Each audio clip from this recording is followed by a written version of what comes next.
Halo sahabat-sahabat Yesus, salam damai sejahtera untuk kita semua. Selamat bertemu kembali dengan saya, Kakak Jose.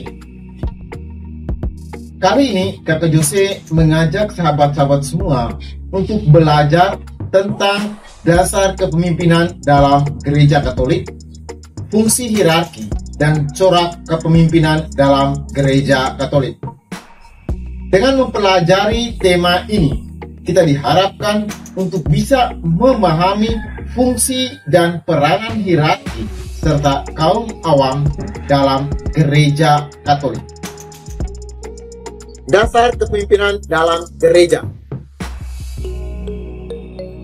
Untuk mendalami materi ini atau bagian ini, kita dapat melihat dalam ajaran-ajaran sebagai berikut. Yang pertama, Lumen Gentium artikel 20.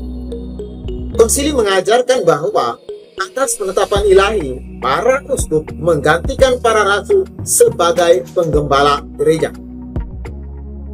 Yohanes 20 ayat 21. Konsili Suci mengajarkan dan mengatakan bahwa Yesus Kristus gembala kekal mendirikan gereja kudus dengan mengutus para rasul seperti Dia diutus oleh Bapa. Lumen Gentium artikel 18. Para pengganti mereka, yakni para uskup, dikehendakinya menjadi gembala gerejanya sampai akhir zaman. Pernyataan di atas dimaksudkan bahwa dari hidup dan kegiatan Yesus timbullah kelompok orang yang kemudian berkembang menjadi gereja seperti yang kita kenal sekarang. Proses perkembangan pokok itu terjadi dalam umat perdana atau gereja perdana, yakni gereja yang menulis kitab suci Perjanjian Baru. Jadi, dalam kurun waktu antara kebangkitan Yesus dan awal abad kedua, secara prinsip terbentuklah hierarki gereja yang kita kenal sekarang. Wujud gereja perdana beserta struktur kepemimpinannya menjadi patokan bagi perkembangan gereja selanjutnya. Bagian 2, fungsi khusus hierarki. Seluruh umat Allah itu mengambil bagian dalam tugas Kristus sebagai nabi untuk mengajar, sebagai imam untuk menguduskan, dan sebagai raja untuk menggembalakan.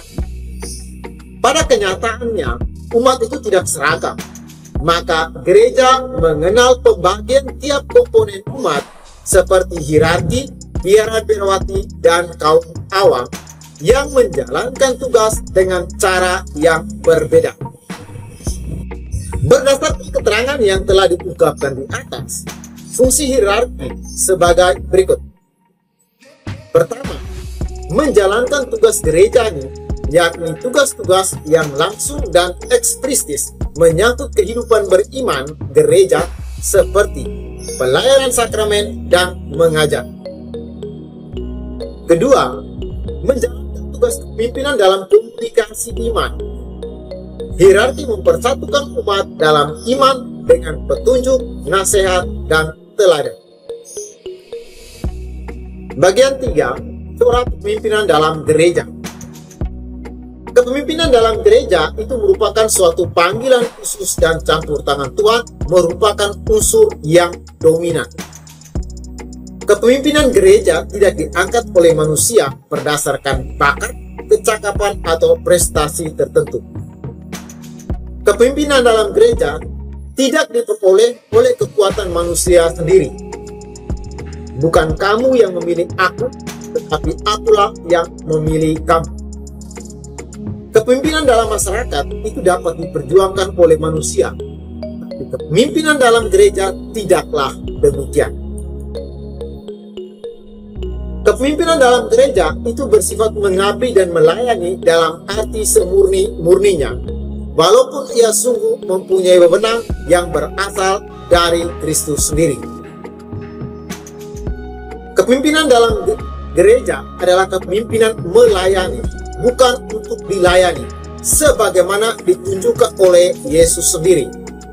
maka Paus disebut sebagai Servus Servorum Dei, atau hamba dari hamba-hamba Allah. Kepemimpinan dalam gereja itu berasal dari Tuhan, maka tidak dapat dihapuskan oleh manusia. Kepemimpinan dalam masyarakat dapat diturunkan oleh manusia karena ia memang diangkat dan diteguhkan oleh manusia.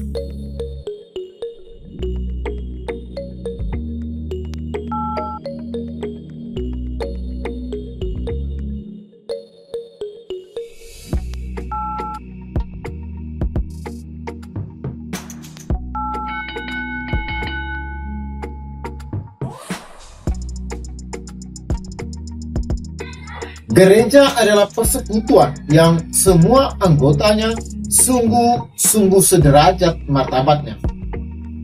Sederajat pula kegiatan umum dalam membangun tubuh Kristus. Prinsip khusus dalam gereja yang diemban oleh hierarki. Ada corak hidup khusus yang dijalani oleh biaran-biarawati. Dan ada fungsi dan corak hidup keduniawian yang menjadi medan khas para awam. Tetapi yang pokok adalah iman yang sama akan Allah dalam Kristus oleh Roh Kudus. Yang umum lebih penting daripada yang khusus. Demikianlah sahabat-sahabat semuanya, pembelajaran kita kali ini. Dan untuk melengkapi pemahaman sahabat-sahabat tentang materi hierarki dalam gereja Katolik, maka jangan lupa sahabat-sahabat untuk mengikuti video selanjutnya, yaitu video hierarki dalam gereja Katolik part 3.